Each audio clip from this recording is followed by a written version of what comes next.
Hello বন্ধুরা, কেমন আছো সবাই? আশা করি সবাই ভালো আছো। তো দেখো আমার গোপাল কেমন আবির খেলেছে। আমার গোপালকে একটু রং মাখিয়ে দিয়েছি, আর গোপালকে এই সেবা দিয়েছি। এটা চিঁড়ে প্রসাদ দিয়েছি, চিঁড়ে, দুধ, বাতাসা আর বাদাম দিয়েছি, গোপালকে ভোগ লাগিয়েছি। আর এটা হলো আমার গোপালের বাল্যভোগ। এটা বাল্যভোগ দিয়েছিলাম সকালবেলায়, আর এখন চিঁড়ে ভোগ লাগিয়েছি। তো আমার গোপালকে দেখো কেমন সুন্দর লাগছে আবির খেলে।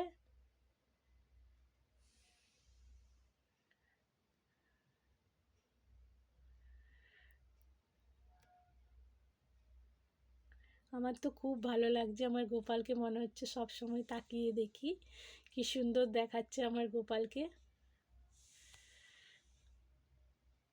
তো চলো বন্ধুরা, আজকে গোপালের দর্শন তোমাদের করালাম। এবার রান্নাঘরে যাব, উপরের কাজকর্ম করব। আমার উপরেই সব কিছু থাকে, রান্নাঘর, ঘর, নিচের ঘরে সেরকম কিছু থাকে না, নিচের ঘরটা মাই ব্যবহার করে। তো এই দেখো নিচের ঘরের কি অবস্থা, এখানে আমরা কেউ থাকি না, এখানে শুধু আমার গোপালের মন্দির ছাড়া আর কিছু নেই, আর মা এখানে বাস করে। আর এটা বলতে গেলে ভজন কুঠির, এখানেই সব বসে ভজন করেন। এই বাইরের ঘর আছে, এই একটা খাট আছে, এখানে আমার শাশুড়ি মা শোন, এখানে ভজন সাধন করেন। আর এই দেখো আমার ছেলে কত অনলাইনে অর্ডার করেছে, এগুলো কি আছে আমি জানি না, এগুলো উপরে নিয়ে গিয়ে রাখি। অ্যামাজন থেকে সব অর্ডার করেছে এসব জিনিস, পরে খুলে দেখব কি কি আছে এর মধ্যে।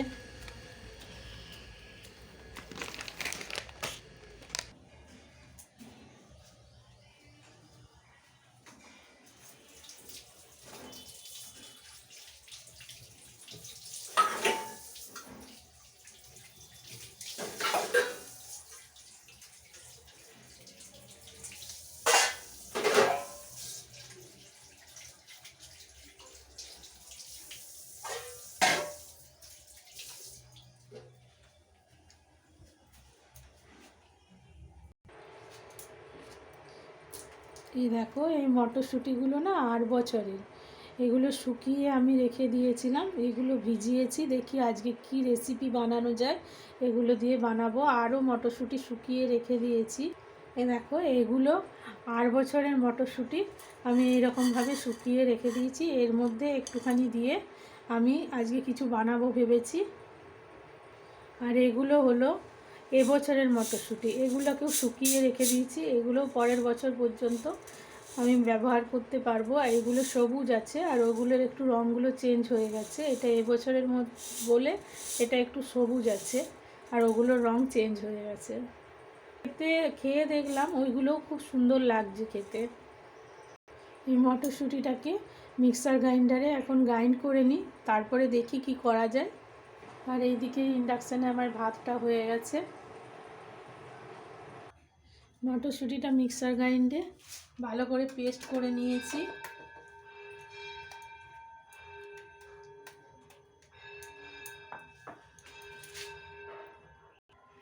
এরপরে ধনে পাতাটাকে, ধনে পাতাটা বেটে দিইনি, এই ধনে পাতাটা কাঁচা দিলে বেশ ভালো লাগবে খেতে। এই ধনে পাতা দিয়ে মটরশুঁটিগুলো দিয়ে, মটরশুঁটি বাটাটা দিয়ে, লঙ্কা দিয়ে বেশ সুন্দর করে বড়া করলে না হেবি সুন্দর গরম ভাত দিয়ে খেতে লাগবে। তাই আজকে ভাবলাম এটা এইরকমভাবেই বানিয়ে ফেলি। বেশি করে একটু ধনে পাতা দিয়ে দিলাম, আর একটু সামান্য পরিমাণে বেসন দেবো। বেসনটা না দিলে একটু গ্রাইন্ড হবে না, ব্যাস 2 চামচের মতোই বেসনটা দেবো, বেশি বেসন দেবো না, তাহলে ভালো লাগবে না খেতে। আর একটু সামান্য নুন দিয়ে দিলাম, যতটুকু পরিমাণ মতো দরকার নুনটা দিয়ে দিলাম। তারপরে এটাকে মাখিয়ে বড়া করে নেব চপের মতো আকারে। আর এই যেহেতু এই ধনে পাতাটা বেশি দেওয়া হয়েছে সেহেতু একটা সুন্দর খেতে লাগবে। ধনে পাতার বড়া তো এমনিতেই খুব সুন্দর লাগে খেতে, আমার তো খুব প্রিয়। আর এই মটরশুঁটি মাখাটা দেওয়া হয়েছে বলে আরও ভালো লাগবে খেতে।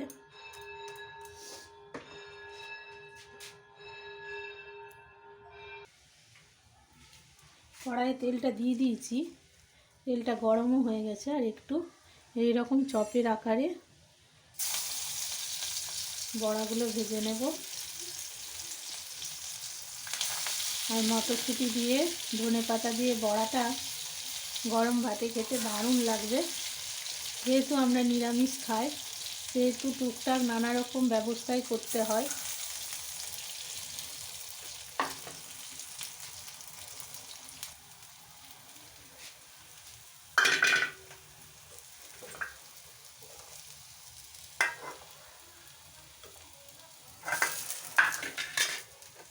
আর এটাই আর একটু আমি বেসন অ্যাড করলাম, কেননা তেলটা প্রচুর টেনে নিচ্ছে।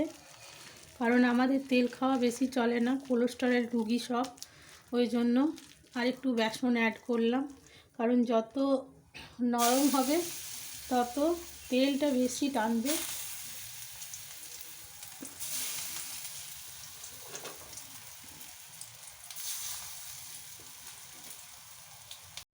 আর এদিকে মটরশুঁটি বড়াগুলো হতে হতে আমি বাঁধাকপিটা কেটে নিচ্ছি, বাঁধাকপির তরকারি করব।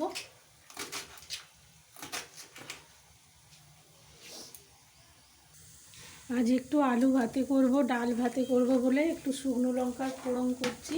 কারণ এই শুকনো লঙ্কাটাকে দিয়ে আলু ভাতে ডাল ভাতে মাখলে না খুব সুন্দর খেতে লাগে। আর অনেক দিন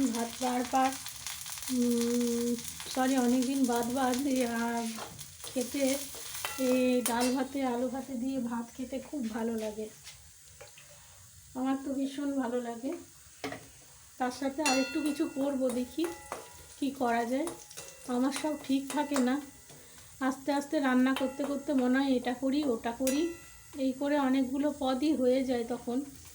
আর বেশি পদ রান্না করলে কেউ খাবার থাকে না। আর এই ফুলকপিগুলোকে কুচিয়ে নিচ্ছি, এই ফুলকপিটা ভাজা করব শুধু। ফুলকপি ভাজা খেতে খুব ভালো লাগে, তাই ফুলকপি ভাজা একটু করব। অনেক দিন ফুলকপি ভাজা খাওয়া হয়নি। ফুলকপির তরকারি প্রতিদিনই করা হয়, ফুলকপি ভাজাটা খেতে খুব ভালো লাগে।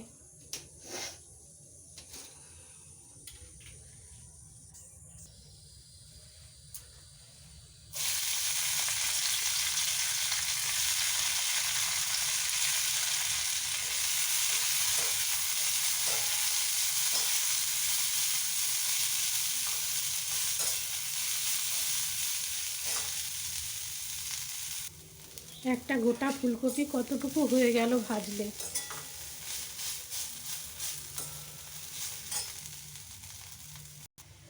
এবার এই বাঁধাকপির তরকারিটা বসিয়ে নিচ্ছি, গুঁড়ো মশলাগুলো সব দিয়ে দিয়েছি, একটু কষিয়ে নেব।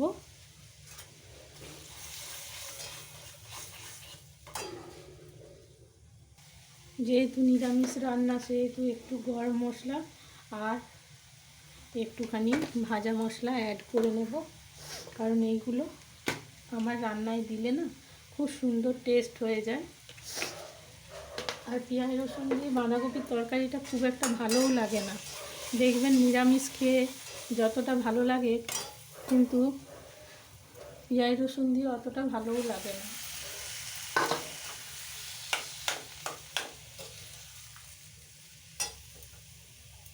আর এই ধনে পাতাগুলো দিয়ে দেব, বাঁধাকপিতে ধনে পাতা দিলে না খুব সুন্দর একটা টেস্ট হয়।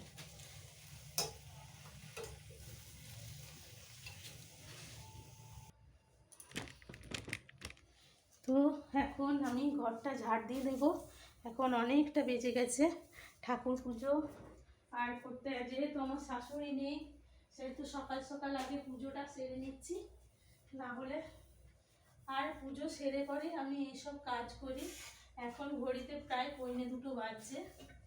আর এই লেপের ওয়ার সব ওয়াশিং মেশিনে দিয়ে দিয়েছি, কাচার জন্য, কারণ লেপ আর লাগবে না। এবার লেপটা তুলে দেওয়া হবে।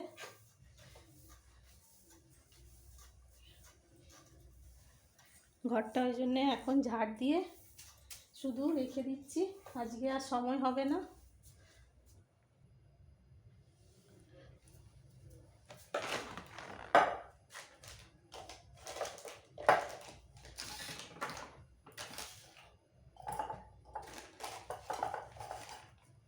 টিভিটা বেশ কতদিন ধরে মোছামুছি হয়নি, আর করে উঠতে পারছিলাম না। একদিন করলে 2-3 দিন আরামসে চলে যায় অবশ্য, আর রেগুলার করলে তো অসুবিধাই হয় না। ওর হরিদ্বার থেকে ফিরে আসার পর থেকে এই কাজগুলো আমার করাই হচ্ছে না। তারপরে আমার শাশুড়ি নবদ্বীপ চলে গেছে, ওই জন্য আর সেরকমভাবে কিছু করা হচ্ছে না। ওয়ার্ডরোবটাও একটু মুছে নেব, কারণ কতদিন মোছা হয়নি বলে সব ধুলোবালি পড়ছে।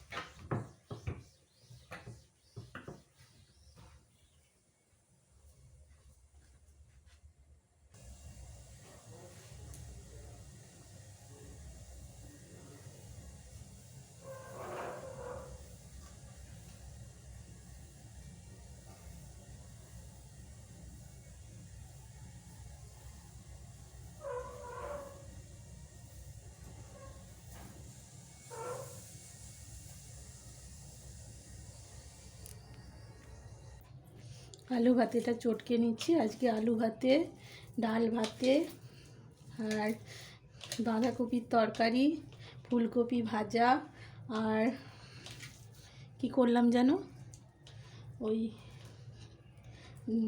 মটরশুঁটি দিয়ে বড়া বানিয়েছি চপের মতো, ওটা আছে। আর কি লাগবে বলুন? আর বেশি কিছু লাগবে না, এই দিয়েই যথেষ্ট, ভাত খাওয়া হয়ে যাবে। আর এখন গোপালকে ভোগ লাগিয়ে এসেছি। খুব গরম আছে, হাত দিয়ে চটকানো যাচ্ছে না, এই মাত্র নামিয়েছি তো, খুব গরম আছে। এখন গ্যাসটাকে বেশ সুন্দর করে পরিষ্কার করে নিই। গ্যাসটা প্রচুর নোংরা হয়েছে, বেশ কদিন ধরে গ্যাসটা পরিষ্কার করাই হচ্ছে না। আজকে ভাবলাম একটু তার দিয়ে মেজে নেব, কিন্তু আজকে সময় হবে না, কারণ গোপালকে নিচে ভোগ লাগিয়ে এসেছি। একটু ভগবানের নাম করব, কেননা এইসব কাজ করতে গেলে ভগবানের নামটা হবে না। ভোগ লাগিয়ে এসছে, একটু পদ গায়ন করতে হয়, হরিনাম করতে হয়, তাই ঝটঝট করে একটুখানি করে পরে মোটামুটি করে গ্যাসটা মুছে রেখে দিলাম। কালকে গ্যাসটাকে ভালো করে তার দিয়ে ঘষে পরিষ্কার করতে পারলে করে নেব।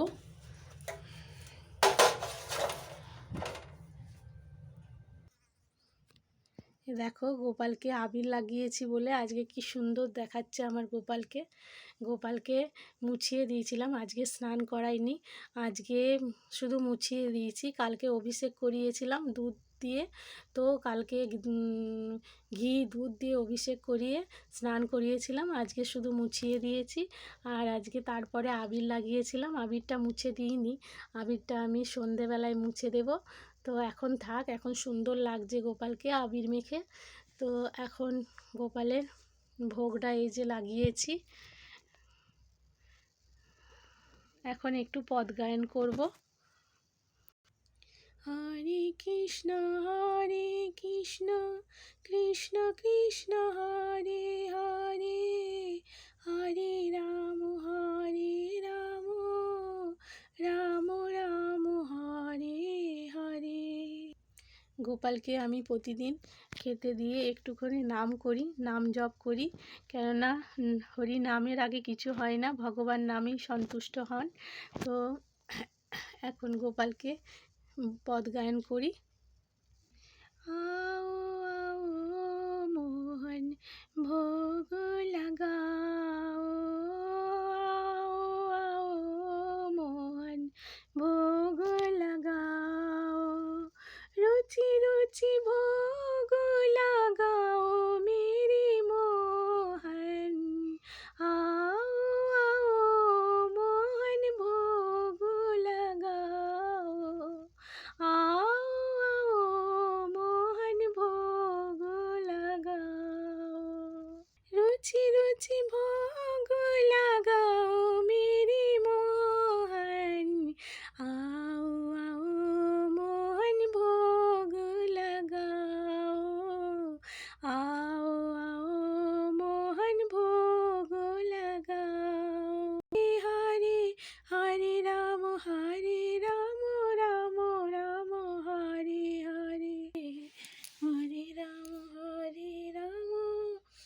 তুলসী পাতাটা আমি অন্যের মধ্যে দিয়েছি কিন্তু দেখা যাচ্ছে না, তাই অনেকে ভাবতে পারেন তুলসী পাতা দিইনি, তাই আমি একটু বড় করে দেখালাম তুলসী পাতা দেওয়া আছে।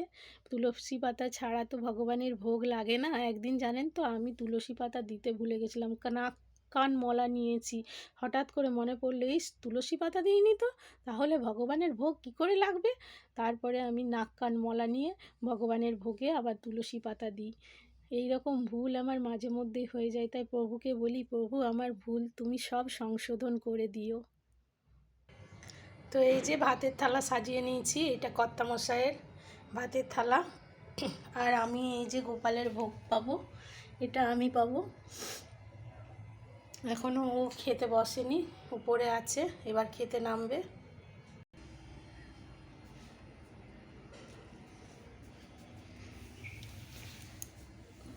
তো এবার আমরা খেয়ে নেব খাবারটা। তো আজকের মতো ভিডিওটা এখানেই সমাপ্ত করছি বন্ধুরা। নতুন একটা ভিডিও নিয়ে আবার চলে আসবো কোনোদিনও। প্রতিদিন ভিডিও দেওয়া সম্ভব হচ্ছে না, যেদিন পারবো সেদিন দেব। তো আজকের মতো নমস্কার, রাধে রাধে, জয় শ্রীকৃষ্ণ।